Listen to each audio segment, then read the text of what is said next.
এই দুটো সবচেয়ে জমজমাট ব্যবসা। আদম ব্যাপারী করে খুব বড় খাওয়া যায় তাড়াতাড়ি, আর ইমান ব্যাপারী করে বড় খাওয়া যায়। আপনি করেন নাই, আপনার হাত আছে, আপনিও করতে পারতেন, সবর করছেন। তাহলে হারাম ত্যাগ করার মধ্যেও কি সবর দরকার আছে। আর একটা কি সবর, যে বিপদ আপদ, আপনার ভাগ্যে একটা এমন বিপদ এসে গেছে, ঘটনা ঘটে গেছে, সমস্যা হয়ে গেছে, ধস নামছে ব্যবসায়, চাকরিতে বা কোনো এতে, আপনি হয়তো বিপদ আপদ শারীরিক, সামাজিক, অর্থনৈতিক, পারিবারিক, রাজনৈতিক কোনো বিপদগ্রস্ত হয়েছেন, যেটা আপনার জন্য অনেক কষ্ট। তাহলে এই বিপদেও সবর করা দরকার আছে। তাহলে সবর হলো ভালো কাজ করতে, মন্দ কাজ ছাড়তে। কেন করবেন? আল্লাহ খুশি করার জন্য। ভালো কাজ করছেন, রোজা রাখছেন, আল্লাহ খুশি করার জন্য, ঠিক আছে। সুদ খান নাই, ঘুষ খান নাই, 2 নম্বরিতে যান নাই, আদম ব্যাপারে নিয়ম করে যান নাই, কেন পাপ করেন নাই? আল্লাহ খুশি করার জন্য, ঠিক আছে। বিপদে পড়ছেন, তবু আপনি সবর করছেন, কেন? আল্লাহকে খুশি করার জন্য। কারণ এই বিপদ দিয়েছে কে? কোনো মানুষ দিতে পারে? ওয়ালাইন ইসতামাতিল ইনসু ওয়াল জিন্নু আউয়ালুহু আখিরুহুম, জিন ইনসান আগের পরে সবাই মিলে যদি আলা আইয়ানফাউক, সবাই মিলে তোমাকে ফায়দা দিতে চায়, ফায়দা হবে না, যেটুকু আল্লাহ লিখেছে ওটুকু হবে। তাহলে আপনার কোনো সুখ, স্বাচ্ছন্দ্য, কোনো ভালো কিছু কেউ দিতে পারে না। কে দেয়? পৃথিবীর কেউ দিতে পারে না। এটা আপনার ঈমান থাকতে হবে। আবার যদি জিন ইনসান আগের পরে সবাই মিলে ইত্তেফাক হয়েছে আপনার কোনো ক্ষতি করতে চাই, ক্ষতি করতে পারবে না যতদিন পর্যন্ত আল্লাহর লিখা না থাকবে। ঈমানটা আমাদের আছে না নাই বন্ধুরা? আছে। তাহলে যদি তাই থাকে, তাহলে কেন টেনশন? টেনশন মূলত 2টা কাজের জন্য। টেনশন কেন হয়? যা চাই তা পাই না, আর যা চাই না তা চলে আসে। এই তো টেনশনের কারণ। অন্য কোনো কারণ আছে? আমি যা চাই, সুন্দরী বউ চাই, বাড়ি চাই, গাড়ি চাই, ব্যবসা চাই, বাণিজ্য চাই, লেখাপড়া চাই, এই চাই, দুনিয়ার কর্তৃত্ব চাই, ঠিক আছে, পাই নাই, তাই তো মনে কষ্ট, টেনশন, ঠিক না? যা চাই না, আমি অ্যাক্সিডেন্ট হতে চাই না, আমার মা বলে যাক অল্প বয়সে আমি চাই না, আমার ব্যবসায় লস আমি চাই না, আমার কেউ অসম্মান করো চাই না, কেউ আমাকে বেটা বলুক, সালা বলুক চাই না, কেউ মারুক আমি চাই না, অনেক কিছু চাই না, আমার সুন্দরী বউ ঘোরাস চাই না, আমি ফেল করি চাই না, আমার বাচ্চারা লেখাপড়ায় ফেল করুক চাই না, আমি চাই না, তারপরও চলে আসে। এই জন্যই তো টেনশন। 2টা কারণ ছাড়া কি 3য় কারণ আছে? না। আপনি যা চান, আপনি চাইলে কি হয় না? আল্লাহ চাইলে হয়। আপনি যা চান না বানাইতে পারেন আল্লাহ চাইলে। 2টাই কার হাতে? আপনার ঈমান মজবুত থাকে, টেনশন হওয়ার কিছু নেই। এই জন্য আল্লাহ বলছে আজাবাল লিআমরিল মুমিন ইন্না আমরাহু কুল্লাহু খায়র। মুমিনের বিষয়টা আশ্চর্য, তার সবই কল্যাণ। কল্যাণটাও কল্যাণ, অকল্যাণটাও কল্যাণ। আল্লাহু আকবার। বন্ধুরা, এই ঈমানের অধিকারী যদি হতে পারি, কোনো টেনশন নেই। ছাদ থেকে একটা বাচ্চা পড়ে মরে গেছে, একজন বড় ইমাম, তাকে এসে বলা হচ্ছে আপনার একটা বাচ্চা ছাদ থেকে পড়ে মরে গেছে। আলহামদুলিল্লাহ। শেখ আপনি আলহামদুলিল্লাহ বলছেন? 3টা বাচ্চা ছাদে খেয়েছো, 3টেই তো মরে যেত, তাহলে হয়তো কি? একটা মরছে, 2টা এখনো আছে, আলহামদুলিল্লাহ।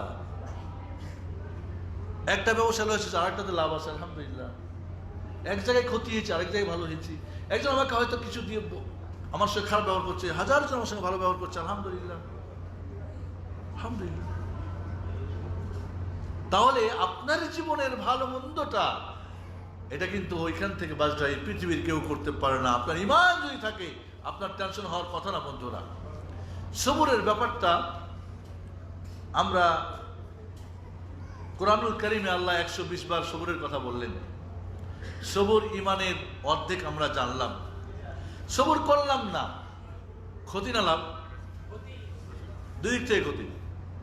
আল্লাহ সওয়াব পেলেন না, আর আপনার যে সমস্যা ওইটা আরো বাড়তে থাকলো। কেন কেন কেন কেন? আরো বিপদ থাকলো। ছিল ব্লাড প্রেশার, হয়ে গেলে এবার সুগার। এরপরে কি? বইয়ের সঙ্গে ঝগড়া, সুগার মানুষ, প্রেশার মানুষ, বন্ধুর সঙ্গে ঝগড়া, অফিসে গিয়ে ঝগড়া, চাকরি নট। ফায়দা না ক্ষতি? সবর করলে কি হতো? চাকরিও আছে, বউ আছে, সবই আছে, ভালো আছে। তাহলে আপনি আরো ক্ষতি বাড়াচ্ছেন কেন? আল্লাহ তো আপনাকে ক্ষতি দিতে চাই নাই। এটা তো সওয়াব, এটা তো আপনার পাপ ডিলেট হচ্ছে, আপনাকে পরীক্ষা করছে আল্লাহ। তাহলে বন্ধুরা, সবর না করলে যে ক্ষতিগুলো, এগুলি আমরা বুঝি না। এগুলো আমরা বোঝার চেষ্টা করি না। এই জন্য সবুর, ধৈর্য ধারণ করা আপনার জীবনের সুখের অর্ধেক। ওমর ফারুক রাদিয়াল্লাহু আনহু বলছেন যে, কে বলছেন? ওমর ফারুক রাদিয়াল্লাহু আনহু, এই জীবনের আনন্দময় জীবন পেয়েছি সবুরের মাঝে। সুখের জীবন, শান্তির জীবন, আনন্দের জীবন কোথায় পেয়েছি? সবুরের মাঝে। কে বলছেন? ওমর ফারুক রাদিয়াল্লাহু তাআলা। আল্লাহু আকবার। আজকে আমাদের অনেকেরই জীবনে সুখ নাই, অশান্তি। সবুর করেন, দেখবেন আপনি সুখের জীবন আপনি পাবেন যেভাবে পেয়েছিলেন ওমর ফারুক রাদিয়াল্লাহু তাআলা আনহু, অনেক সালাফে সালেহিনরা। আজ আমরা একটুতেই অধৈর্য হয়ে যাই, একটুতে আমরা উচ্চবাচ্য করি, এটা না ওটা, একে ওকে আমরা ধরি না। বন্ধুরা, সবুর করেন, আপনার জীবনে শান্তি আপনি খোঁজ করে পাবেন, পাবেন। কাজেই আমরা শান্তির জীবন পেতে চাইলে সবুরে আমাদের আসতে হবে। বন্ধুরা, আমরা সবুরের যে হুকুম, এটা আমরা একটু জানব। সবুর করা ওয়াজিব। সবুর করা কি? ভালো কাজ করবেন, সবুর করা ওয়াজিব। পাপের কাজ ছাড়বেন, সবুর করা ওয়াজিব। এটা কিন্তু তার নর্মাল হুকুম। তার অবস্থা ভেদে তার হুকুম কম বেশ হবে। এখন আপনি ভালো কাজ, ফরজ কাজে সবুর করা ওয়াজিব, ফরজ। কিন্তু মুস্তাহাব নফল কাজে সবুর করা নফল। বলে নাকি আছে ছাড়লে পাপ নাই। হারাম কাজ ছাড়াতে সবুর করা ফরজ। কিন্তু মনে করেন মাকরুহ কাজ, মাকরুহ যেগুলি করলে পাপ নাই, তাহলে ওখানে কি সবুর ছেড়ে দেওয়াটা মাকরুহ। মানদুব কাজ, যে কাজটাতে পাপড়ে নাকি নাই, সেখানে সবুর করা মানদুব। তাহলে মূলত মনে রাখতে হবে যে আপনার ভাগ্যে তিন প্রকার সবুর আমরা বলছি। সবুর তিন প্রকার: ভালো কাজ করতে, মন্দ কাজ ছাড়তে, আপনার আপদ বিপদে। আর এই তিনটাই কি ওয়াজিব? তিনটাই ওয়াজিব। ভালো কাজ করাও যেমন যেগুলি ওয়াজিব পর্যায়ে ওয়াজিব, পাপের কাজ ছাড়াটাও ওয়াজিব, এবং বিপদ আপদে আল্লাহর ভাগ্যের উপরে সবুর করা, ধৈর্য ধারণ করাটাও কি ওয়াজিব। নয়তো আপনি আল্লাহর কি করবেন? তখন আপনি কি করবেন? অধৈর্য হবেন, এটা বলবেন, ওটা বলবেন, আল্লাহ নারাজ হয়ে যাবে, তখন তো আপনার পাপ হয়ে যাবে। গুনাহ হবে না? হবে না। নর্মালি আমরা হুকুমটা জানলাম। আমরা এবার জানব যে সবুরের পর্যায়গুলো। সবুর কিছু আছে যে আপনি শারীরিক, আর কিছু আছে মানসিক, কিছু নাফসি আর কিছু বাদানি। শারীরিক যেমন আপনি যখন কঠিন হজ করবেন, তো সবুর করা দরকার আছে নাই? রোজা রাখবেন, সবুর দরকার আছে নাই? এটা আপনার শারীরিক করতেই হবে। মনে করেন মানসিক যে আপনার সবুর, যেমন ধরেন যেই কাজগুলি করা যাবে না, সেই কাজটাকে আপনি ছাড়তে হলে অবশ্যই মানসিকভাবে কি থাকতে হবে? আপনি সুদ খাবেন না, ঘুষ খাবেন না, ব্যবসা করবেন না, অন্যায় করবেন না, ওটা করবেন না। তাহলে এটা কিন্তু শরীরের কোনো সমস্যা আছে? সম্পর্কটা কার? মনের সাথে। অনেক কঠিন বন্ধুরা, অনেক কঠিন। এবং শারীরিকের চাইতে মানসিকটা বেশি কঠিন। মানসিক বেশি কঠিন। মানসিকভাবে আপনি এটাকে না করবো না, হবে না, করবই, এই জিনিসটা অনেক কঠিন। এভাবে আবার সবুর দেখা যায় যে কিছু বাধ্য হয়ে আপনাকে করতে হবে সবুর। আবার কিছু আছে যে আপনি করলে করতে পারেন, না করে নাও করতে পারেন, বাধ্য। মনে করেন আপনার অসুখ হয়েছে, সবুর না করে কি করবেন? করার কিছু আছে? মনে করেন কোনো অন্যায় করেছে, আপনার এখন পিটাচ্ছে, কেউ পিটাচ্ছে, সবুর করতে হবে, না করে কি আছে? চুরি করছে, হাত কাটছে, না করে কোনো উপায় নাই। এটা কিন্তু আপনি বাধ্য হয়ে। আর একটা হলো কি স্বেচ্ছায় সবুর করা, সেটা কিন্তু অনেক, সবচেয়ে এখানেই হলো গুরুত্বপূর্ণ। আপনি সারা তাহাজ্জুদ পড়তেছেন, এটা কিন্তু আপনি কি বাধ্য না, স্বেচ্ছাই করতেছেন। কোরআন তেলাওয়াত করছেন, ইতিমধ্যে 5 খতম হয়ে গেছে, 3 খতম হয়ে গেছে, ঠিক আছে। দান খয়রাত করতেছেন, এখানে কিন্তু বাধ্য না। যাকাত বাধ্য, বাট নফল দান বাধ্য না। এই যে ইখতিয়ারি বলে এটাকে, সবর ইখতিয়ারি, এটা সবচেয়ে গুরুত্বপূর্ণ। এখানেই মানুষের মর্যাদা বাড়বে। যে জিনিসগুলি বাধ্য না তারপরও করে যাচ্ছে, এখানে আপনার মর্যাদা বাড়বে। এজন্য বন্ধুরা, সবরটা আপনার শারীরিক হতে পারে, মানসিক হতে পারে, বাধ্য হতে পারে, অবাধ্য হতে পারে। অবাধ্যটাই হলো আপনার জন্য কি সবচেয়ে উঁচু মানের সবর করা। চোর চুরি করেছে, গালি মন্দ এটা ওটা ওরে ওরে এই সেই সব কিছু করে শেষে বলল আল্লাহ চোরকে হেদায়েত দিস। এর তো হলো না, চুরি হয়ে গেছে, আপনি সবর করেন, আল্লাহকে বলেন যে আল্লাহ তুমি তাকে হেদায়েত দান করো, আমার তুমি মাল ফেরত দাও। তাহলে ইখতিয়ারি যেটা, এই সবরটা সবচেয়ে গুরুত্বপূর্ণ বন্ধুরা। সবরের ব্যাপারে আল্লাহ রাব্বুল আলামিন আগেই বলেছি প্রায় 100-র অধিক জায়গায় আল্লাহ সবরের কথা বলছেন। সবরের কিছু ভালো ফলাফল শোনেন আপনারা, শুনতে রাজি আছেন আপনারা ইনশাআল্লাহ, নাকি টায়ার্ড হয়ে গেছেন আপনারা? ভাবসাব দেখা যাচ্ছে যে মনে হয় মেমোরি ফুল, সারা রাত দিন রোজা রাখছি, ইফতারির সময় অল শুনছি, আবার এখন রাত 12টা পার, এই তো মুশকিল না। আপনারা, আমি আজ একটু ব্যায়াম করে আপনাদেরকে, যাই না ব্যায়াম করা যাবে নাকি? দাঁড়ান সবাই, একটু দাঁড়ান প্লিজ, সবাই একটু দাঁড়ান, দাঁড়ান সবাই, দাঁড়িয়েছেন, একটু ব্যায়াম করেন, নিঃশ্বাস টান জোরে জোরে, মুখ দিয়ে নেন, নাচতে ছাড়েন, ছাড়েন যেভাবে, ডানে বামে একটি করেন, ডানে দিকে ঘোরেন মাথাটা, বাম দিকে ঘোরান। কেউ বসবেন না প্লিজ, দাঁড়ায় থাকবেন, আমি না বসতে বলে কেউ দাঁড়াবেন না, সবাই দাঁড়ায় থাকবেন প্লিজ। হ্যাঁ, সবরের কিছু ফলাফল। 1 নম্বর ফলাফল যে সবরের মধ্যে রয়েছে কল্যাণ, বিজয়। আল্লাহ রাব্বুল আলামিন বলছেন যে, আল্লাহ বলতেছে ইয়া আইয়ুহাল্লাযীনা আমানুসবিরু ওয়া সাবিরু ওয়া রাবিতু ওয়াত্তাকুল্লাহা লাআল্লাকুম তুফলিহুন। তোমরা সবর করো মুমিনরা, একে অপরকে সবর ধরতে বলো। তোমরা রাবিতু, তোমরা মজবুত হয়ে তোমরা কি করো, মানে নিজেদেরকে করো, মজবুত রাখো। ওয়াত্তাকুল্লাহ, আল্লাহকে ভয় করো, লাআল্লাকুম তুফলিহুন, তাহলে তোমরা কল্যাণকামী হবে। তাহলে সবরের মাঝে রয়েছে কি কল্যাণ। আমরা কি কল্যাণ চাই? সবর করেন তাহলে। 2 নম্বর সবরের ফায়দা হলো যে আল্লাহ অনেক সওয়াব দিবেন। আল্লাহ বলছেন উলাইকা ইউতুনা উজুরাহুম মাররাতাইনি বিমা সাবারু, ডবল সওয়াব সবর করলে। অন্য জায়গায় আল্লাহ বলছেন ইন্নামা ইউয়াফাস সাবিরুনা আজরাহুম বিগাইরি হিসাব, সবরকারীদের বিনা হিসাবে আল্লাহ দিবেন। বিনা হিসাবে চান না হিসাবে চান? তাহলে সবর করেন। আল্লাহ আরো বলছেন কি যে সবরের মাঝে কি রয়েছে, আল্লাহ রাব্বুল আলামিন আপনাকে জয় কি করবেন, আল্লাহ আপনার সঙ্গে থাকবেন। ইন্নাল্লাহা মা'আস সাবিরিন, আল্লাহ সবরকারীদের সাথে। আল্লাহ সবর করলে আল্লাহ আমার সাথে, আর কিছু দরকার আছে? কিছু দরকার নাই। এইভাবে এখানে সবরের অনেক, এখানে প্রায় 20টা ফায়দার কথা এখানে রয়েছে। সবর করলে আল্লাহ রাব্বুল আলামিন দুনিয়াতে আপনাকে প্রতিষ্ঠিত করবে। সবর করলে আল্লাহ রাব্বুল আলামিন আপনাকে ফেরেশতারা সালাম দিবে। ওয়াল মালায়েকাতু ইয়াদখুলুনা আলাইহিম মিন কুল্লি বাব সালামুন আলাইকুম বিমা সাবারতুম ফানি'মা উকবাদ। সবরকারীদেরকে আল্লাহ সালাম দিবেন। আল্লাহু আকবার। সালাম দিবে জিবরিল, মিকাইল, ইসরাফিল, মালাকুল মাউত, ফেরেশতারা আপনাকে সালাম দিবে জান্নাতের দরজায় গিয়ে সবরকারীদের সাথে। এভাবে বন্ধুরা সবর করলে আপনার বিপদ আপদ হালকা হয়ে যাবে। সবরকারীদেরকে আল্লাহ রাব্বুল আলামিন ভালোবাসেন। আল্লাহু ইউহিব্বুস সাবিরিন, সবরকারীদেরকে আল্লাহ ভালোবাসেন। সবর করছেন, আপনার স্ত্রী ভালোবাসে না, কি কয়গুলি, আপনার ছেলে মেয়ে ভালোবাসে না, মা বাবা ভালোবাসে না, কে ভালোবাসে? আল্লাহ। এইভাবে বন্ধুরা আমি আপনাদের সময় বেশি দিতে চাচ্ছি না।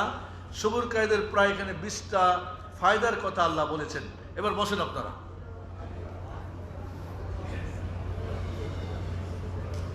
সবর কিসে আমরা করব, কোন কোন জায়গায় সবর করব? 1 নম্বর সবর করব আমরা এই দুনিয়ার বালা মুসিবত আসলে। দুনিয়াতে বালা মুসিবত আছে না নাই? শারীরিক, মানসিক, অর্থনৈতিক, পারিবারিক, রাজনৈতিক। আমাদের দেশটা আগেই বলছি সুস্থ থাকার কোনো পরিবেশ নাই। বিপদ না চাইলেও বিপদ। তাহলে আপনাকে কি করতে হবে? সবর করতে হবে। এই দুনিয়া আপনাকে সবর করতে হবে, কারণ এই দুনিয়াটা ক্ষণিকের, অস্থায়ী। আখিরাতের আপনি সওয়াব পাবেন। তাহলে দুনিয়াতে বিভিন্ন আপদ বিপদ আসবে, সবর করতে হবে। এই একটা হলো সবরের মানে জায়গা। 2 নম্বর, আপনি সবর করবেন কোথায়? আপনি সবর করবেন আপনার মনে যা চায়, হারাম কাজ করতে চাই, সুদ খেতে ইচ্ছা করে, ঘুষ খেতে, চোখের জন্য, হাতের জন্য, পায়ের জন্য, মুখের জন্য, মিথ্যা বলতে ইচ্ছা করে, রাতারাতি বড়লোক হতে পারে, ফাঁকি দিতে, জুলুম করতে, বিভিন্ন ধরনের কাজ, অন্যায় কাজ করতে আমাদের ইচ্ছা করে, কিন্তু না, সবুর করেন, না করব না, আল্লাহ নারাজ হবে, আমার জাহান্নাম হবে, আমার ক্ষতি হবে, দুনিয়ার কিছু ফায়দা। তাহলে আপনি অন্যায় কাজ ছাড়তে গিয়ে কি সবুর করবেন? 2 নাম্বার। 3 নাম্বারে আপনি সবুর করবেন কিসে? ভালো কাজ করতে। আপনি কনস্ট্রাকশনের কাজ করেন, তারপর রোজা ভাঙে না, দেখেন নাই? অনলাইনে দেখেন নাই? রিক্সা চালকরা রোজা রাখে, আর বড় লোকরা বলে কি আমি কি গরিব নাকি, খাওয়া নেই আমি রোজা রাখুন? তাহলে বন্ধুরা, রোজা রাখতে, হজ করতে, উমরা করতে, দান খেরাত করতে অনেক কষ্টের দরকার আছে। তাহলে আপনি ভালো কাজ করতেও সবুর করবেন। এই একটা সঙ্গে বলতেছি, যেহেতু রাত অনেক হয়ে গেছে। 3 নম্বরে, 4 নম্বরে আপনি সবুর করবেন দাওয়াতের কাজ করতে, ভালো কাজ করতে। আপনি যখন কাউকে ভালো কাজের আদেশ করবেন, সবুর দরকার আছে। যখন আপনি খারাপ কাজ নিষেধ করবেন, সবুর দরকার আছে। আপনি কাউকে কোরআন শিখাবেন, সবুর দরকার আছে। আমার জীবনে এমনও লোক পেয়েছি, বাবা জানতো না, আলিফ বানও জানতো না, পাক্কা 1.5 বছরে কোরআন শিখছে বেচারা। প্রতিদিন, শুক্রবার নাই, শনিবার নাই, আর ছুটি নাই, প্রতিদিন আলহামদুলিল্লাহ এখন সে কোরআন পড়তে পারে। 1.5 বছর, তার মুখ দিয়ে কিছুই আসে না, ছাড়া যাবে না। আমাদের একজন ছাত্র 3 বছর, আমি বলছি তোর দেশে যাওয়া যাবে না কোরআন না শিখে, বিয়ে শাদী করা যাবে না। 3 বছরে কোরআন শিখে তারপরে আমি ছুটি না দিলে তোর বিয়ে করার দেশে যাওয়ার অনুমতি নেই। তারপরে গেছে, আলহামদুলিল্লাহ কোরআন শিখছে। এখন সে কোরআন পড়ে, কোরআন বুঝে, আলহামদুলিল্লাহ অর্থ শিখে। সবুর দরকার আছে না নাই? 2 দিন 3 দিন এরপর আমরা ক্লাসে আসি না, হবে না আমার দ্বারা। তাহলে আপনি দাওয়াতের কাজ করবেন, এই জন্য সবুর দরকার। একদিন বলছেন, 2 দিন বলছেন, 3 দিন বললে ও বেটা হেদায়েত পাবে না, ওরে কাফের বানিয়ে ছায়া পড়ছেন না, ওর জন্য সবুর করেন। নূহ আলাইহিস সালাম 950 বছর দাওয়াত করছেন, মাত্র 83 জন ইসলাম গ্রহণ করছে, তার মধ্যে তার ছেলেও নাই, স্ত্রীও নাই। সবুর না করলে হতো বলেন তো? মুহাম্মদ রাসূলুল্লাহ সাল্লাল্লাহু আলাইহি ওয়াসাল্লাম মক্কার জীবনে দেখেন আপনারা, শারীরিক, মানসিক, অর্থনৈতিক, সামাজিক, রাজনৈতিক, পারিবারিক, তাকে সব দিক থেকে কণ্ঠাসা, তাকে হত্যার বিল পাস হয়েছে। 100 জন যুবক তরবারিরা তার বাড়ি ঘেরাও করছে, এরপরে কি তিনি বেসুর হয়েছেন? তায়েফের মানুষ তার রক্ত ঝরিয়েছে, বেহুশ হয়েছে, বেসুর হয়েছে, সবর করছেন দাওয়াতের কাজে। আজ বাংলাদেশে গিয়ে মারে একবার বলেন, 2বার বলেন, আপনারা বলে এটা ওটা এই সেই, আপনারা কাফের ফতোয়া দেয়, তারপর আপনি সবর দাওয়াত বন্ধ করবেন? খবরদার বন্ধ করবেন না, দাওয়াতে থাকেন দাওয়াত।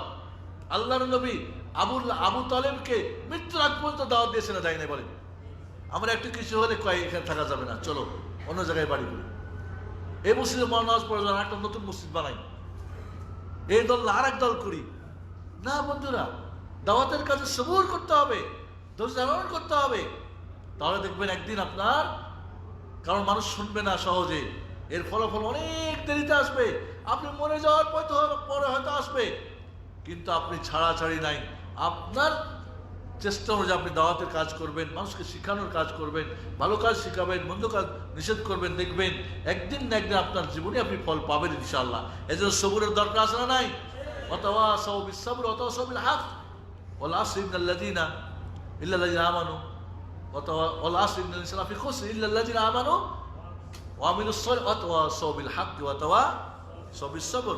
বন্ধুরা, এইভাবে আমাদের দাওয়াতের কাজ আমরা সবুর করব। যখন আমরা বিপদগ্রস্ত হব, বিপদগ্রস্ত আমরা যখন হব, বিভিন্ন ধরনের বিপদ আপদ আসবে জীবনে, তখন আমরা ধৈর্য ধারণ করব। আল্লাহ রাব্বুল আলামিন ইনশাআল্লাহ আপনাদের সাথে থাকবে। এই জায়গাগুলিতে আমাদের সবুর করা অত্যন্ত জরুরি। এরপরে আমরা আসব যে কোন কোন জায়গাগুলিতে আমরা সবুর করব, কোন কোন জায়গাগুলিতে আমরা সবুর করব। আর 4 নম্বর আরেকটা ছিল, সেটা হলো যে আমাদের দৈনন্দিন জীবনে বাবা মার সাথে, স্ত্রীর সাথে, ছেলে মেয়ের সাথে, বন্ধু বান্ধবের সাথে আমরা সবুর করবো।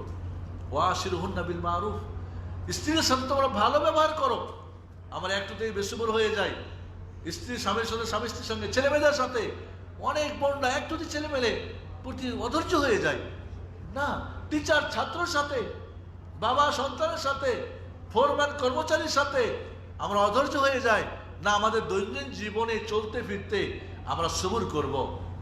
আমরা গাড়ি চালাতে সবুর দরকার আছে, তাহলে আমরা আমাদের দৈনন্দিন মানুষের সাথে উঠা বসা করতে গিয়েও সবুর দরকার আছে, ধৈর্য ধারণ দরকার আছে। গত মাসের টাকা পাইছেন 50,000, আবার বাবাকে টাকা 50,000 টাকা পাঠাও। বাবারে বলেন খালি টাকার টাকার টাকার টাকা না, বলেন বাবা ইনশাআল্লাহ দোয়া করেন আল্লাহ যেন বরকত দেয়। সবুর দরকার আছে না নাই? স্ত্রী টাকা চাইছে, খালি টাকার টাকা, ঝগড়া করেন না, সবুর করেন। ও তো চাইবে, কার কাছে চাইবে? ও চাইবে কার কাছে? কোন স্বামীর কাছে যদি কেউ টাকা চায়, স্ত্রী 1000 বার আলহামদুলিল্লাহ কইবে। শুকরিয়া করছেন না, আল্লাহ দিয়ে দিবেন ইনশাআল্লাহ। রাগ করবেন না। বাচ্চা যাবে কই? কার কাছে চাইবে? শ্বশুর কাছে, শাশুড়ির কাছে, দেওয়ার কাছে, বাবার কাছে, মার কাছে? তা আপনার কাছে আছে কি জন্য? তাহলে চাওয়াটা এবং যেই খরচটা পরিবারের জন্য করে আল্লাহর কাছে সবচেয়ে বেশি সব। ইবাদত না, ইবাদত না। পয়সা 20 বছর খাই টাকা দিলাম আর দিলাম, কিছু নেই। আর দিয়েছো আখিরাতে জমা আছে আলহামদুলিল্লাহ। ইবাদত করছো, সমস্যা কোথায়? সন্তুষ্টি মনে দিবা। ছেলে মেয়েদের জন্য খরচ করবেন, বাবা মার জন্য খরচ, ইবাদত। তাহলে সবুর দরকার আছে আমাদের দৈনন্দিন স্ত্রীর সাথে, ছেলে মেয়ের সাথে, ছাত্রছাত্রীর সাথে, আমার ভাইদের সাথে, আমার বন্ধুদের সাথে, আমার কোম্পানির লোকজনের সাথে, আমার হাটে বাজারে চলতে ফিরতে অনেক সময় দেখবেন যে আপনি যা পছন্দ করেন না তা কেউ আপনার সঙ্গে করছেন, সবুর করেন, এটা ইবাদত। আল্লাহ আপনাকে সন্তুষ্ট হবে ইনশাআল্লাহ। এইভাবে আমরা সবুরের পর্যায়গুলো আপনাদের বলছি। এবার আপনাদের আমি চলে যাব যে সবুরের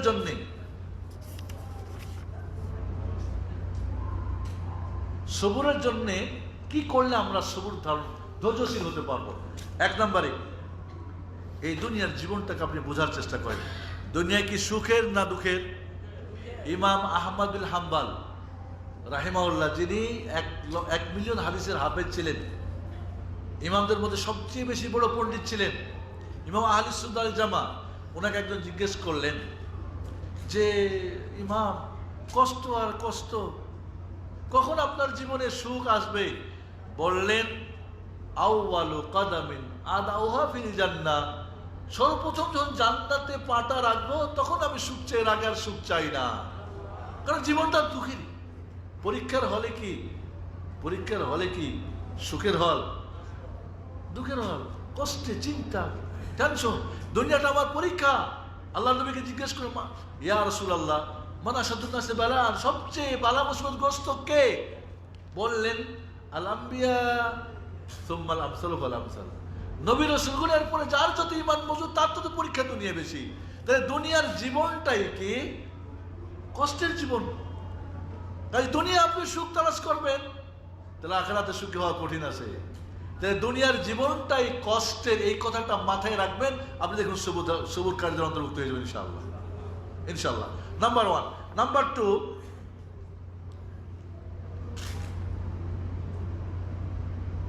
মনে রাখবেন যে আপনাকে দুনিয়া ছাড়তেই হবে। ছাড়তে হবে না? হবে না। তো যেই ঘরটা ছেড়ে দিতে হয়, ওই ঘরে বেশিক্ষণ থাকার আশা করা ঠিক না। যেই ঘরটা আপনার আসল ঘর, ওই ঘরটাকে নিয়ে বেশি চিন্তা করা দরকার। আসল ঘর কি? কবর। আসল ঠিকানা কোথায়? জান্নাত। তাহলে আপনি জান্নাতের কথা যদি বেশি ভাবেন, কবরের কথা বেশি ভাবেন, দেখবেন আপনার সব টেনশন কমে যাবে। এই মুহূর্তে খুব টেনশন, এটা ওটা, আমাকে মরতে হবে, দেখুন সব শেষ। পরীক্ষা করে দেখবেন, আরে এই ঘর হলো না, এই হলো না, এই হলো। ও আখিরাতে কি ঘর হয়েছে? আখিরাত ঘর বানার কথা চিন্তা করেন, দেখবেন দুনিয়ার ঘর নিয়ে আর চিন্তা হবে না। তাহলে আপনি মনে রাখবেন যে আপনার শেষটা মৃত্যু। দুনিয়ার জীবন কষ্টের, তাহলে আপনার টেনশন যাইবে গা, আমাকে মরতেই হবে, টেনশন যাইবে গা। তারপরে আপনি যেটা করবেন সেটা হলো কি, যে সবুর করলে অনেক সওয়াব পাওয়া যায়। আমি সবুর করছি, ধৈর্য ধারণ করছি, আখিরাতে অনেক সওয়াব পাবো। তাহলে আপনার দেখবেন টেনশন কমে যাবে, আর আপনার সবুর চলে আসবে। আর একটা কি মনে রাখতে হবে, এমন কোনো কঠিন নাই যার সহজতা নেই। ইন্নামা আল উসরি ইউসরা, কঠিন হলেই সহজ। যেখানে আপনার কঠিন জীবন এসেছে, ভাববেন মহান রব্বুল আলামিন আপনাকে সহজের দিকে নিয়ে যাচ্ছে। আপনি ভাবছেন যে কঠিন না, দুই কঠিনের মাঝেই সহজ। ফাইন্নামা আল ইন্নামা আল উসরি ইউসরা, ফাইন্নামা আল উসরি ইউসরা, ইন্নামা আল উসরি ইউসরা। ওলামারা বলছেন যে যদি নাকেরা হয় তো ডবল হয়, মারিফা হলো এক হয়। দুইবার উসুর বলছে মানে এক বা একটা কঠিন, আর দুবার ইসুর বলছে মানে ডবল সহজ। দুই সহজের মধ্যখানে কঠিন। আপনি কষ্ট সবুর করেন, দেখবেন আপনার সহজ চলে আসবে ইনশাআল্লাহ বন্ধুরা। তাহলে আপনার মনে রাখতে হবে যেখানেই কঠিন সেখানেই সহজ আসবে, আল্লাহ ওয়াদা করছেন। তাহলে টেনশন কমবে না? কমবে না? আপনার সবুর হবে না? হবে না? হবে। এরপরে যেটা আমরা ভাগ্যের, এরপরে যেটা আমরা আল্লাহর সাহায্য নেব, ইস্তাইনু বিস-সাবরি ওয়াস-সালাহ। আল্লাহ আমরা সবুরের মাধ্যমে, সালাতের মাধ্যমে আমরা সবুর করব। আল্লাহকে আমরা যদি আল্লাহর কাছে চাই যে আল্লাহ আমাকে সবুর দাও, সবুর ধৈর্যশীলদের অন্তর্ভুক্ত করো, আল্লাহ আপনাকে সবুরকারীদের অন্তর্ভুক্ত করবেন ইনশাআল্লাহ। এটা একটা কি সবুরকারীদের অন্তর্ভুক্ত হওয়ার একটা পয়েন্ট।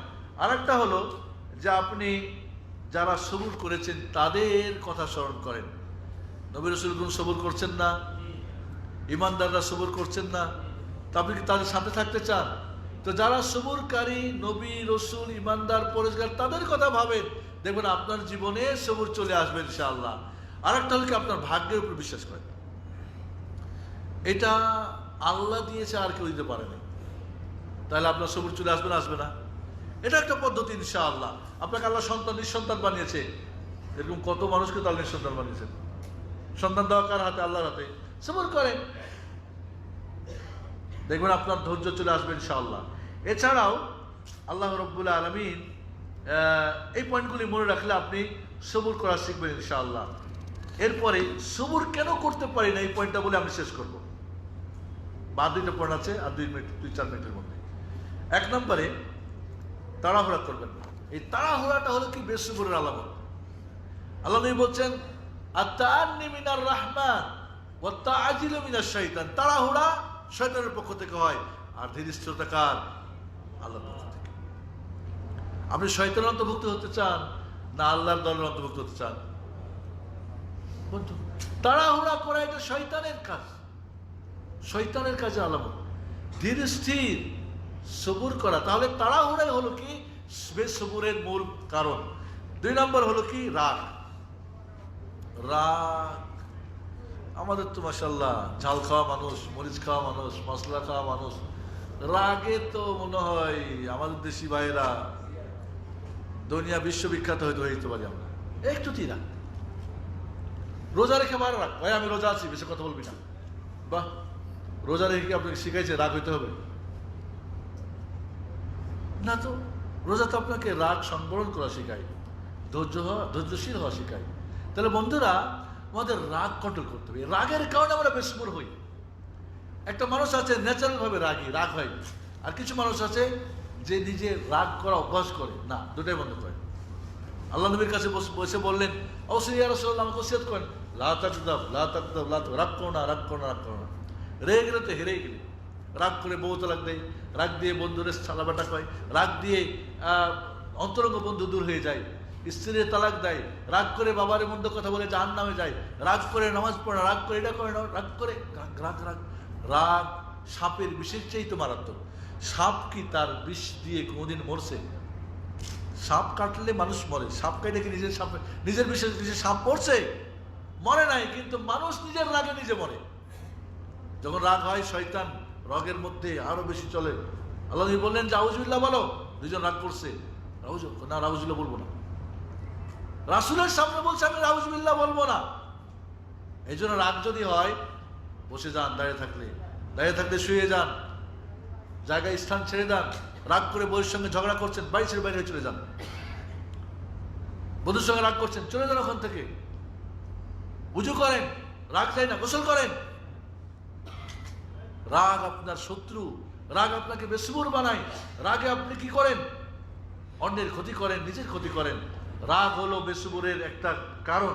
3 নম্বর কারণ হলো কি? নিরাশ। আর হবে না, সম্ভব না, আর থাকা যাবে না সৌদি আরবে, আর ব্যবসা বাণিজ্য করে লাভ নেই, এটা নেই, ওইটা নেই, অমুক নেই, তমুক নেই, না এ বই আর বাচ্চা কাচ্চা হয় না, তালাক দিয়ে দাও, একটা বিয়ে করো। একবার ফেল করছি, আর পাস করুম না, না আর পরীক্ষা দেবো না, চলো গার্মেন্টসে কাজ করি। না বন্ধুরা, এই বেসবর হওয়ার কারণ কি? নিরাশ হয়ে যাওয়া। নিরাশ হয় কারা? কাফেররা। ওলা তাইয়াসমিন রাহমাতিল্লাহ, আল্লাহর রহমত থেকে বঞ্চিত হয় অমুসলিমরা। মুমিনরা সবসময় নিরাশ। যে কোনো আল্লাহ দেবেন, ইনশাআল্লাহ, ইনশাআল্লাহ হবে, অবশ্যই হবে। একটা হাদিস আপনাদের মনে করে দিতে চাই বন্ধুরা, বাস্তব জীবনে এটা করার চেষ্টা করবেন। আল্লাহ রাব্বুল আলামিন হাদিসে কুদসি বলছেন, আনা ইনদা আবদি যানিবি, বান্দা আমাকে যেমন ধারণা করবে তেমন পাবে। ইনশাআল্লাহ আল্লাহ দিবেন, ইয়াকিন থাকবে আপনার, আল্লাহ দিবেন, হবে। বিপদ যাবে যাবে। আল্লাহর প্রতি আমাদের কুধারণা হয়, আল্লাহ দেয় না, অনেক ডাকলাম হয় না, কই পাই, কই পাইছে এরা দাড়ি টুপিওয়ালারা, অমুক তমুক। না বন্ধুরা, আল্লাহর ব্যাপারে কখনো খারাপ ধারণা করবেন না। আল্লাহর ব্যাপারে যেমন ধারণা করবেন তেমনই পাবেন ইনশাআল্লাহ। আল্লাহ ওষুধ খাচ্ছি, তুমি আমাকে ভালো করবেই, ইনশাআল্লাহ। তাহলে এরকম আল্লাহর ব্যাপারে ভালো ধারণা রাখবেন, দেখবেন আপনি নিরাশ হবেন না। আল্লাহ রাব্বুল আলামিন আপনাকে সবুর দিবেন ইনশাআল্লাহ। এই তিনটা মূল কারণ। লাস্টে আপনার তিনটা উদাহরণ দিতে চাই যে আমরা ভালো কাজে সবুর করা। ইব্রাহিম আলাইহিসসালামকে যখন আল্লাহ বলেন ছেলেকে কুরবানি করো, এই কুরবানি করাটা কিন্তু সহজ ছিল বলেন তো আপনারা? এটা একটা কিন্তু ইবাদত। তাহলে আল্লাহর আনুগত্য করতে সবুর করার ইব্রাহিম আলাইহিসসালামের কাছ থেকে আমাদের শিক্ষা নিতে হবে। 86 বছর বয়সে একটা বাচ্চা, এবার দৌড়াদৌড়ি করে, কয়েন রেখে আসো কোথায়? মক্কায়, বউ সহ। এরপরে যখন একটু বড় করে জবাই করো, ইয়া আল্লাহ, আল্লাহ এর চাইতে আল্লাহর আনুগত্যে বড় সবুরের কি আর নমুনা হতে পারে? বলে ওয়াইদ ইবতালা ইব্রাহিম রাব্বুহু বিকালিমাতিন ফাতাম্মাহুন ইয ক্বালা লাহু রাব্বুহু আসলিম ক্বালা আসলামতু লিরাব্বিল আলামিন। তাহলে বন্ধুরা, ইব্রাহিম আলাইহিসসালামের কাছ থেকে ভালো কাজ করতে, আল্লাহর আনুগত্য করতে, আপনার আপন বস্তুকে আল্লাহর কাছে সুপুর্দ করে দেওয়ার এর চাইতে ভালো আর কোনো নমুনা আমরা খোঁজ করে পাই না। 2 নম্বরে বন্ধুরা, পাপ ছাড়তে। পাপ ছাড়ার ক্ষেত্রে আমরা সবুর করতে বলছি না, বলি নাই? ইউসুফ আলাইহিসসালাম, ইউসুফ আলাইহিসসালামকে ভাইরা ধরে বেঁধে এতে ফেলে দিলেন, কুয়াতে। সবুর করেছেন না করেন নাই? এটা একটা সবুর। আর একটা সবুর ছিল কি, যখন জুলাইখা সেজে গুজে আর বাড়ি যখন সব দরজা বন্ধ করে বলে হাই তালাক। এই যে পাপের কাজ ছাড়তে কত বড় সবুরের দরকার ছিল বলেন? যুবক মানুষ, কেউ নাই, দরজা বন্ধ, বাড়ির যে মালিক তারই পক্ষ থেকে প্রস্তাব, ঠিক আছে, এবং তার যৌবনের চাহিদাও আছে। চাহিদা আছে না নাই? আত্মীয় স্বজন কেউ নাই, কেউ জানবে না। তাহলে এমন প্রায় এখানে ওলামারা বলছেন যে 8টা কারণ ছিল এই ব্যভিচারে ফেসে যাওয়ার, কিন্তু 8টাকে কন্ট্রোল করে ইউসুফ আলাইহিস সালাম বললেন না। সে জানে তার প্রতি শাস্তি আসবে, তার বিরুদ্ধে অপবাদ আসবে, এবং তাকে জেলখানায় দেওয়া হলো, অপবাদ দেওয়া হলো। কিন্তু এই মুহূর্তে পাপের কাজ থেকে নিজেকে বিরত রাখাটা সবচেয়ে বড় সবরের মডেল বন্ধুরা। এই জন্য আমরা একটু আড্ডাতে পাপ করি। আমি বলি, এরামের হজের সময় এটা বেশিরভাগ বলি, মাঝে মাঝে মজাক করি, এই তোর একটা চুল দে আমারে। কি করবেন শেখ? দে না শেখ, তোর 1000 রিয়াল দেবো। কয় না, এহরাম অবস্থায় আছে, কয় না দেবো না। 5000 দেবো, কয় না দেবো না। সুবহানাল্লাহ, একটা চুল দিবে না 5000 রিয়াল, 10,000 রিয়াল, কারণ তার হজ সমস্যা হবে। ওই লোকটা হজ থেকে সে 1 টাকার জন্য কি করে? মিথ্যা কথা বলে। সবুরটা গেল কোথায়? এবাদতটা বুঝলা কোথায়? এই জন্য বন্ধুরা, পাপের কাজ ছাড়তে ইউসুফ আলাইহিস সালামের মতো বড় মডেল আমাদের জন্য আর কেউ নেই ইনশাআল্লাহ। এরপরে বালা মুসিবতে। বালা মুসিবতে আইয়ুব আলাইহিস সালামের 3 জন রসুলের আমি আপনাকে মনে দিচ্ছি উদাহরণ। আইয়ুব আলাইহিস সালাম বর্ণায় পাওয়া যায় 18 বছর তাকে তার গায়ের মধ্যে পোকা কাটতেছিল। 18 বছর। কোনো কোনো তফসিরে পাওয়া যায় উনি বলেছেন যে আল্লাহ, তুমি আমাকে এই সবুর ধৈর্য ধারণ করার তুমি দান করো, আর 2টা জিনিস আমার তুমি বিকলাঙ্গ করো না, জবান আর হার্ট। কারণ হার্টটা বন্ধ হলে আমার বন্ধ হয়ে যাবে সব কিছু, আর জবান বন্ধ হলে আমি তোমার জিকির করতে পারবো না, শুকরিয়া আদায় করতে পারবো না।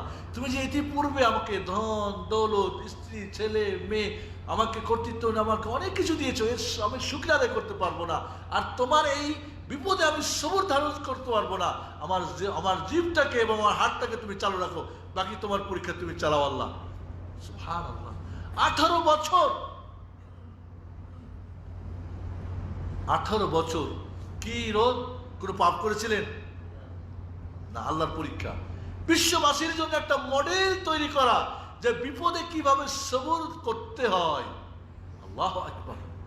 পোকা কাটছে, একটা পোকা যদি গায়ের মধ্যে, পোকা কাউরি গায়ে কেটেছে কুটকুট কুট করে, এরকম রোগ কাউরি হয়েছে? হয়নি, খুব কম। সমস্ত শরীরে পোকা কামড়াচ্ছে, এই সবরটা কত কঠিন চিন্তা করে দেখেন। তাহলে এখানে তিনি এই বিপদে পড়ে আল্লাহর সন্তুষ্টির জন্য তিনি ধৈর্য ধারণ করে আসেন এবং শেষ পর্যন্ত আল্লাহ রাব্বুল আলামিন তার রব্বি আন্নী মাসসানি আদ-দুররু ওয়া আনতা আরহামুর রাহিমিন। দেখেন আল্লাহ বলছেন, আল্লাহ আমার এই পোকা ভাগাই দাও, আল্লাহ আমার অসুখ ভালো করে দাও না। কি বলছেন? আল্লাহ বিপদগ্রস্ত আমি, বলেন আমার বিপদ দূর করে দাও। কি বলছেন? তুমি তো সবচেয়ে দয়াশীল। দেখেন আদব, দেখেন আদব। আমি বিপদগ্রস্ত, তুমি আরহামুর রাহিমিন। এর মানে কি? তোমার দয়ার কাজ তুমি করো। আল্লাহ কি বললেন? পোকাকে বললেন যাও, চলে যাও। খালাস, আল্লাহ অর্ডার গেল। এবার সমস্ত শরীর পোকা খাওয়া, দুর্গন্ধ, পচা। সার্জারি ছিল তখন। আল্লাহ কি করলেন? মেডিকেলের ব্যবস্থা করলেন, সার্জারির ব্যবস্থা। বলো পা দিয়ে একটা আঘাত করো মাটির মধ্যে, আঘাত করে দেখে কি একটা কুয়া হয়ে গেল, পানি ফোয়ারা দিয়ে উঠতেছে। কয় এখানে ঝাঁপ দাও। ঝাঁপ দিলেন, দেখে শরীর যেই আইয়ুব আলাইহিস সালাম আগের সে আইয়ুব।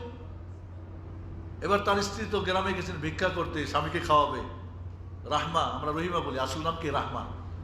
তো উনি ভিক্ষা করে এসে দেখে যে আইয়ুব আলাইহিস সালাম আগের আইয়ুব, পোকা খাওয়া আইয়ুব কোথায় কোথায়? এখন ওনাকে জিজ্ঞেস করছেন যে এখানে একটা লোক ছিল এরকম পোকা মাকড় খাওয়া, এরকম, ওই লোকটা কই? তুমি বলছো আমি তো সে আইয়ুব। সুবহানাল্লাহ। বন্ধুরা, আমাদের একদিনের রোগ, 2 দিনের রোগ আমার অস্থির হয়ে যায় না। সবর করেন আল্লাহ রাব্বুল আলামিন। এই জন্য বলবো ভালো কাজ করতে, আনুগত্য করতে ইব্রাহিম আলাইহিস সালাম নমুনা দেখেন, ঠিক আছে? পাপের কাজ ছাড়তে ইউসুফ আলাইহিস সালাম, বিপদ আপদে কে? আইয়ুব আলাইহিস সালাম। আমার আলোচনা শেষ বন্ধুরা, আমি আপনাদের বলবো আসল সবরের ব্যাপারটা প্র্যাকটিস করতে হবে। রাগ হয়েছেন, কন্ট্রোল করেন। নিরাশ হয়েছেন, আশাবাদী হন। তাড়াহুড়া করেন না, ধৈর্য ধারণ করেন। এই তিনটে কিন্তু মূল কারণ সবর না হওয়া।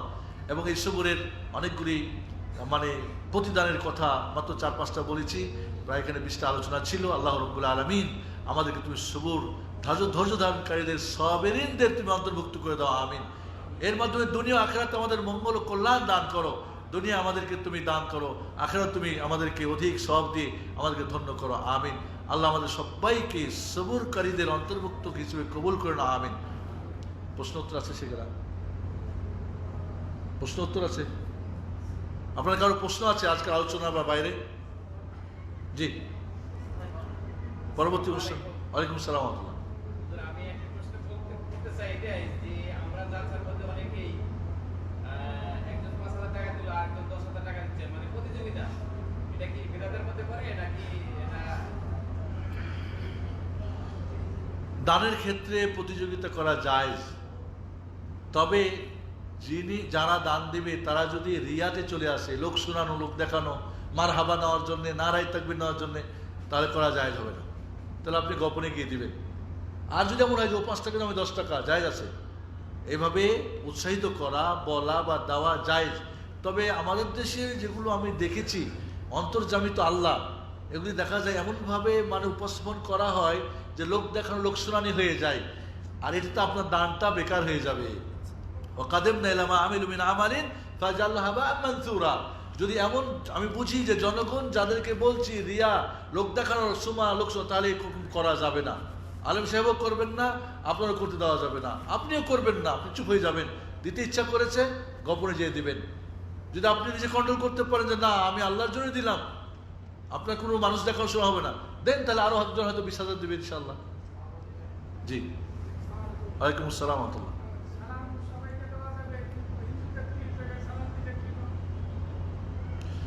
আমাদের মুরব্বীর প্রশ্ন হলো অমুসলিমদেরকে সালাম দেওয়া যাবে কি না। প্রথমত মনে রাখতে হবে কোনো অমুসলিমকে সালাম দেওয়া যাবে না। তবে অমুসলিম যদি সালাম দেয় তার উত্তর দেওয়া যাবে কি না।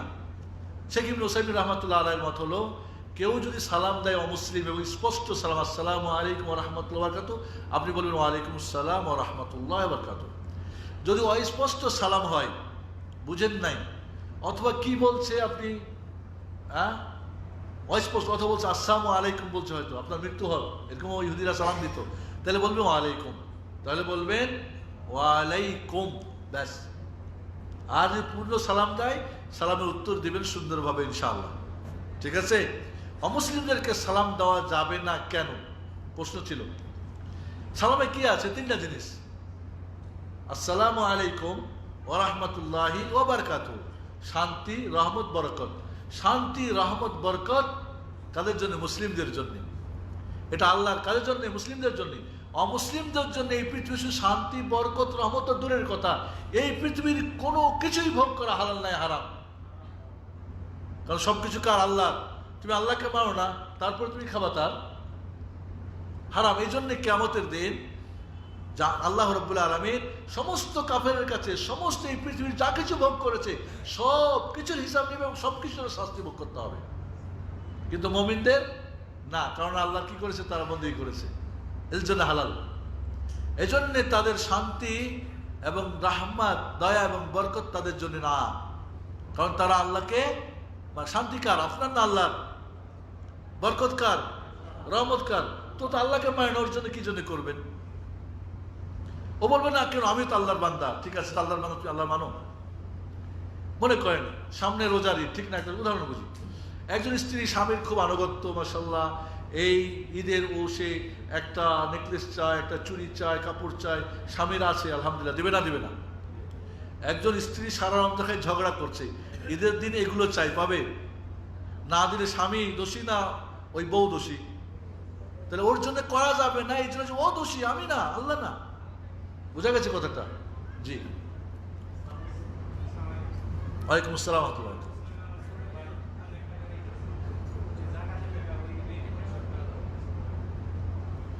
জাকাতের টাকা ছোট ভাই ঋণী আছে, তাকে দেওয়া যাবে কি না? জি, দেওয়া যাবে। ঋণের টাকা, জাকাতের টাকা ওসুল এবং ফুরুতে দেওয়া যাবে না। ফুরু মানে ছেলে মেয়েরা, যারা এখনো নাবালেগ আছে, আপনার দায়িত্ব ওদেরকে লালন পালন করা, আপনার স্ত্রী। এবং আপনার ওসুল মানে আপনার বাবা, আপনার মা, আপনার দাদি, এরা আপনার ওসুল, কারণ ওদেরকে আপনার ভরণ পোষণ করা ফরজ আপনার প্রতি। স্ত্রীর জাকাত স্বামীর জন্য বৈধ, কিন্তু স্বামীর জাকাত স্ত্রীর জন্য বৈধ না, কারণ তার প্রতি স্বামীর লালন পালন বা ভরণ পোষণ স্ত্রীর প্রতি জরুরি না, কিন্তু স্ত্রীর ভরণ পোষণ স্বামীর প্রতি জরুরি। এমনকি যদি বাবা মা ঋণগ্রস্ত হয়, আপনি তাদের হয়তো খাওয়া দাওয়া ওষুধ, কিন্তু ঋণ করেছে হয়তো, আপনি ঋণ জাকাত থেকেও দিতে পারেন, বাবার ভাই বোনকে দিতে পারেন, কোনো সমস্যা না। আপনার ছেলে বড় হয়ে গেছে, আলাদা দিতে পারেন। আপনার ছেলে মেয়ে বড় হয়ে গেছে, তাকে দিতে পারেন। ঠিক আছে, কাজেই দিতে পারবেন, এবং তারা হকদার বেশি, এদেরকে দিয়ে ডবল সব। একটা হলো জাকাতের সব পাবেন, আর একটা আপনি তার যে আত্মীয়তার সম্পর্ক, তাকে হেল্প করে সেজন্য পাবেন ইনশাআল্লাহ। জি, তবে মনে রাখতে হবে যে তার এই ঋণ পরিশোধের অন্য কোনো, তার হয়তো জায়গা আছে, জমি আছে, প্রপার্টি আছে, ব্যাংকে টাকা আছে, না, গরিব দেন ইনশাআল্লাহ, এবং সবচেয়ে ভালো ইনশাআল্লাহ। কারণ জাকাতের একটা খাত অল গারিমিন, যারা ঋণগ্রস্ত তাদেরকে জাকাত দেওয়া। পিছন থেকে ভাই। জি, ওয়ালাইকুম আসসালাম ওয়া রাহমাতুল্লাহি ওয়া বারাকাতুহু।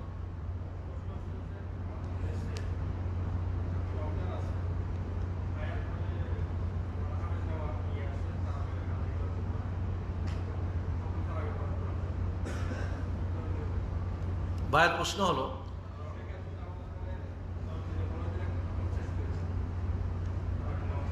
জি, ভাইয়ের প্রশ্ন হলো যে আমাদের দেশে হায়ার করে হাফেজ নিয়ে আসা হয় এবং খতম তারাবি করা হয়, 10 দিনও করে, 15 দিনে করে, 27 তারিখেও করে। এটা জায়েজ আছে কিনা। প্রথমত আমাদের মনে রাখতে হবে কোরআন খতম করা রমজানে উত্তম কাজ। রাসূলুল্লাহ সাল্লাল্লাহু আলাইহি ওয়াসাল্লামও খতম দিতেন, জিবরিলকে শোনাতেন, সালাফে সালেহিনরাও খতম দিতেন, প্রতিদিন 2 খতম দিতেন, এমনও আছে রাতে একটা দিনে একটা, 3 দিনে খতম দেন, 7 দিনে দেন, 10 দিনে দেন, খতম বেশি, এটা একটা উত্তম কাজ, ভালো।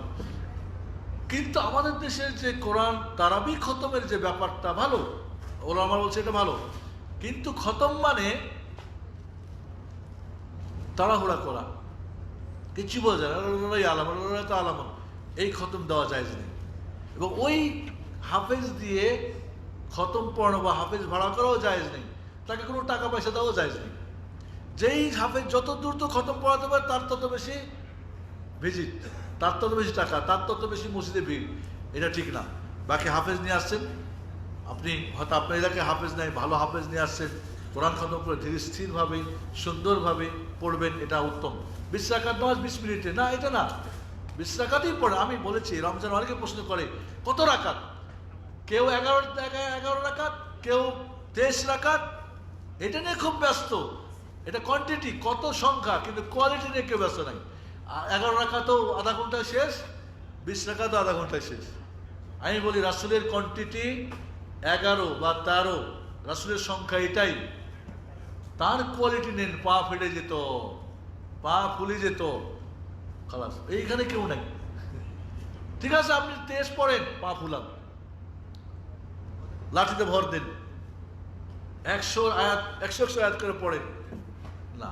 আমরা এখন ঝগড়া করি সংখ্যা নিয়ে, 2 দলকেই ডেকে যদি বলেন ভাই ঠিক আছে যে যাই পড়ছেন রাসূলের কোয়ালিটি নেন, ঘেরে নাই।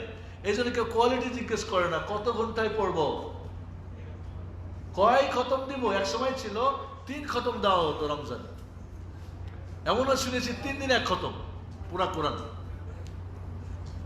এখন খতম 1 খতম দিতে হবে, 20 মিনিট করে পড়তে হবে, কি পড়ে কিছু বোঝে না। এই ধরনের খতম দিবেন না, দেওয়াবেন না, ওদেরকে টাকা পয়সাও দিবেন না, ওই টাকা দেওয়াও জায়েজ নেই, ওই খতম দেওয়াও জায়েজ নেই, ওদের পিছনে নামাজ পড়াও জায়েজ নেই। আপনি হচ্ছে বাড়িতে গিয়ে সূরা ইখলাস 10 বার করে পড়বেন এক রাকাতে, সূরা 10টা সূরা দেন, 10টা সূরা প্রত্যেক রাকাতে পড়ে পড়ে বাড়িতে পড়বেন, এটা আপনার জন্য উত্তম।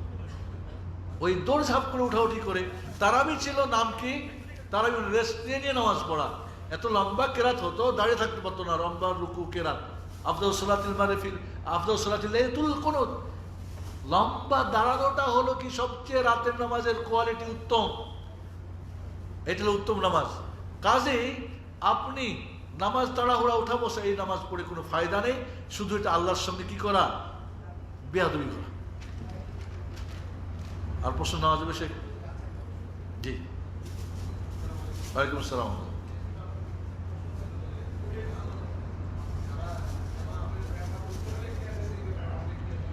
সুন্দর প্রশ্ন আমার ভাইয়ের।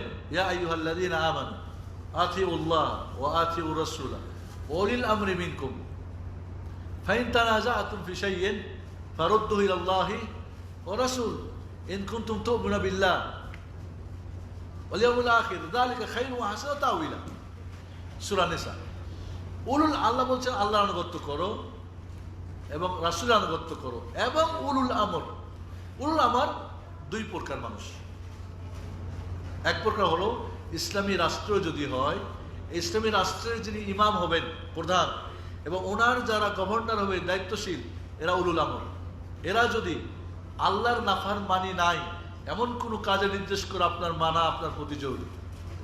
আর হলো উলুল আমর মানে ওলামা, রব্বানি ওলামা, যারা সংগঠনের না, পেট পকেটের না, ভাড়াটিয়া না, রব্বানি আলেম। রব্বানি বলতে যারা কোরআন সুন্নাহকে রাসূল যেভাবে বুঝেছেন, বুঝিয়েছেন, আমল করেছেন, আমল ওইটা যারা বুঝে, নিজের কোনো নেতৃত্ব, কর্তৃত্ব, টাকা পয়সা, খ্যাতি না, বরং কোরআন সুন্নাহকে তারা বুঝে আমল করে, অন্যকে বুঝে আমল করায়, এমন আলেম ওলামাদেরকে তোমরা কি করো, আনুগত্য করো। কারণ এরা কি কোরআন সুন্নাহর বাইরে বলবে? বললেও মানা যাবে না। লা তাআতা লিমাখলুকিন ফি মাসিয়াতিল খালিক, আল্লাহর নাফরমানি যেখানে কোনো মানুষের আনুগত্য করা যাবে না। ইন্নামা তাআতু ফিল মারুফ, ভালো কাজে আনুগত্য করতে হবে। এখন আপনার উলুল আমর মানে কি? ইমাম। উলুল আমর মানে কি? আপনার বক্তা। উলুল আমর মানে কি? আপনার সংগঠনের হুজুর, আপনার বক্তা হুজুর, মুফতি সাহেব, ইমাম সাহেব, খতিব সাহেব, কোরআন হাদিসের বিরোধী, তারপরে মানবেন? লা, ফাইন তানাজাতুম ফি শাইইন ফারুদ্দু ইলাল্লাহি ওয়া রাসূল। এর একটা কথা মনে রাখবেন, যারা মাযহাব নিয়ে ব্যস্ত হয়, মাযহাব মানতে হবে, এই দলিল দেয়, ইমাম মানতে হবে, ওরা দুঃখজনক হলো আয়াতের পরের অংশ পড়ে না, ফাইন তানাজাতুম ফি শাইইন ফারুদ্দু ইলাল্লাহি ওয়া রাসূল। ঝগড়া হলে, দ্বিমত হলে কোরআন হাদিসে যাও, এই কথাটা তারা বলবে না। যেমন অলি পার্টিরা, যারা ওই খানকা পার্টিরা বলবে আলা ইন্না আউলিয়া আল্লাহ লা খাউফুন আলাইহিম ওয়া লা হুম ইয়াহজানুন, বাস আয়াত পড়বে, এরপর আয়াত পড়বে না যেখানে ওয়ালি কাকে বলে, আল্লাযিনা আমানু কানু ইয়াত্তাকুন। এটাই হলো কি? এটাই হলো বাতিলের আলামত। আয়াতের এক অংশ পড়ে এক অংশ পড়বে না, যেখানে তার পক্ষে নিবে, যে বিপক্ষে নিবে না। 20 রাকাত মক্কা মদিনায় তারাবি, ঠিক আছে, 20 রাকাত আমরা জায়েজ বলি, পড়েন, উত্তর ভালো কথা, আরো তো মক্কা মদিনায় অনেক কিছু হয়, এগুলো কেন নেন না? বেদাতিরা পক্ষেরটা নেবে, বিপক্ষ নেবে না, যারা হকপন্থী পক্ষেরটাও নেবে, বিপক্ষও যদি আসে বলবে আলাদা রাস, মানতে আমি বাধ্য। তাহলে বন্ধুরা, আমরা দেখা যায় যে খানকা পার্টিরা আয়াতের একটা পড়া একটা পড়ে না, মাযহাবির একটা পড়া একটা পড়ে না। এর মানে কি? পক্ষেরটা নাই, বিপক্ষেরটা নাই না। এই জন্য বন্ধুরা, আমাদের উলুল আমর অবশ্যই আছে, মানতে হবে। কোথায় মানবো? তার শর্ত শরায়ত আছে ইনশাআল্লাহ। সেটা প্রশ্ন না যাবে, শেখ বলছেন নেন, মুরব্বী মানুষ নারাজ হবেন না, উনি বলছেন সে একজন বাস, একা কি বলেন, পরে একা কি বলেন। জি,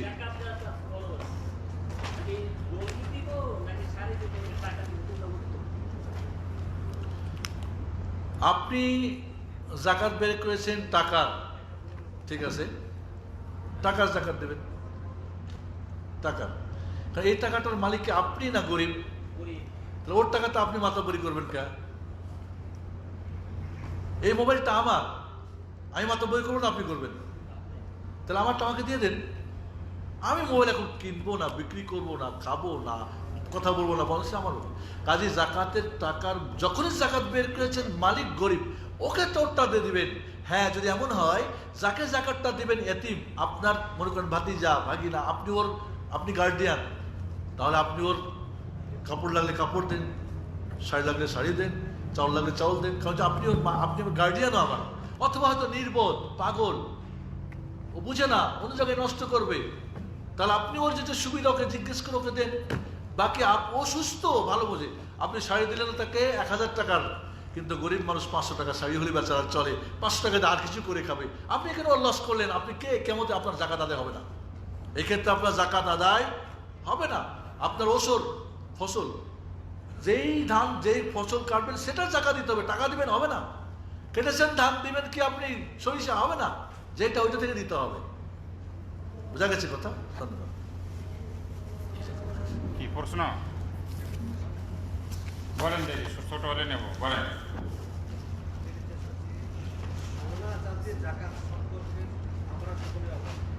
সকলেই অবগত আছে, হ্যাঁ, কিন্তু কিছু কথা কনফ্লিক্ট হচ্ছে যে ব্যবহৃত সোনা আর কিছু ব্যবহৃত সোনা, এই দুটো সোনার মধ্যে পার্থক্য কি? কেউ বলছে না ব্যবহৃত সোনার জাকাত নাই, আর যা আপনি জমা করবেন তার জাকাত। সংক্ষেপে দেন, সংক্ষেপে জাকাতটা আমরা দিলেন দুই 3 মিনিট। বন্ধুরা, ব্যবহারিক স্বর্ণ যেটা অলঙ্কার, যে বিশেষ করে বোনদের বা মাদের বা খালাদের, আপুদের, এগুলি জাকাত আছে কিনা? আমাদের দুইটা মত। একটা মত হচ্ছে না, জাকাত দিতে, এটা ব্যবহারিক জিনিস, যেরকম আমি গাড়ি ব্যবহার করি, বাড়ি ব্যবহার করি, পালং খাট ব্যবহার করি, কত কিছু, প্লেন বিমান, এগুলি জাকাত নেই, ঠিক, এটা ব্যবহারিক, জাকাত দিতে হবে না, এটা একটা মত। আর একটা মত হলো যে না, ব্যবহারিক হলেও আপনাকে জাকাত দিতে হবে।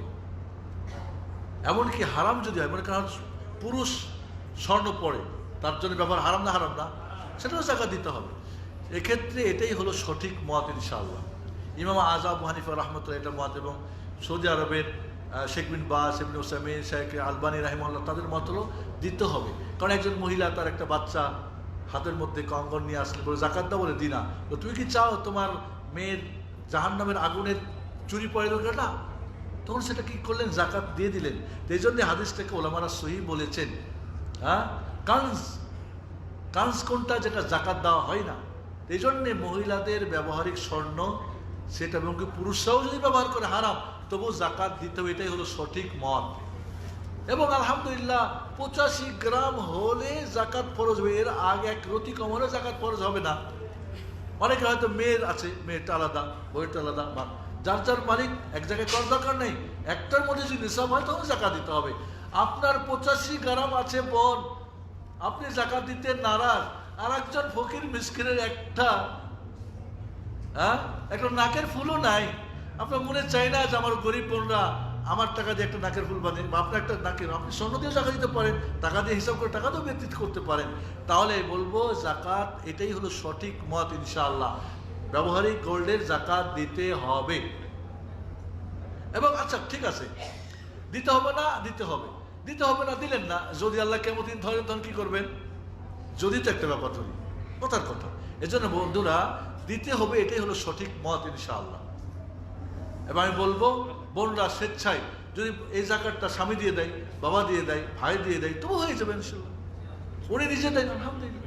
এখন আলহামদুলিল্লাহ অনেক বোনরা চাকরি বাকরি করে, নিজের টাকা পয়সা, গোল্ড, অনেক কিছু আছে, এবং স্বর্ণ এবং রূপা, হীরা অনেক দাম বেশি, জাকাত নেই। ডায়মন্ডের জাকাত নেই, মানব ভালো ভালো ইয়ে আছে যেটা জাকাত নেই, সোনা এবং রূপা। জাকুমুল্লাহ খাইর, বারাকাল্লাহ ফিকুম।